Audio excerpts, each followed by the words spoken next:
What about things parents can do at home? What guidelines or advice can you give parents on applying practices at home? Okay.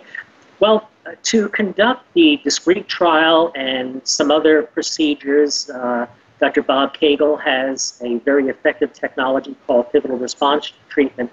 Requires somebody that is skilled in that to teach, say, a parent or a care provider how to do that. But in my clinical work over several decades, one of the things I came up with, which was pretty easy to teach a parent, I call the Get Me game. And back in the early 80s in Sacramento, I was in a home with a family, with a child with autism. And I remember walking into the living room, and the mother said, well, you know, all he does is jump on this trampoline all day. So I said, well, let me try something. And I had him come off the trampoline. I put one or two items on a coffee table that was several feet away from us. And I said, look at me. He looked at me. I said, get me the, you know, and I forgot what item I asked him to get, but he went and got it. And as soon as he got it, I allowed him back on the trampoline.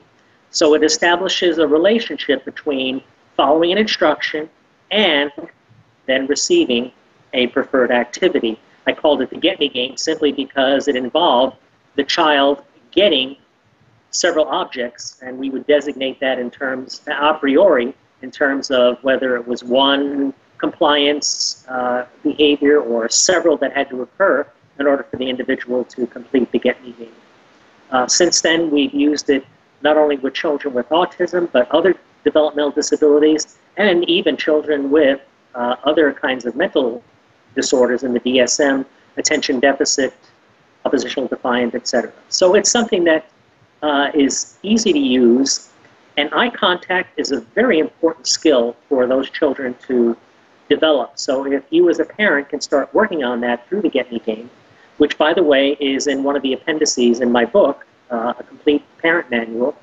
that would be a good first start for you to initiate.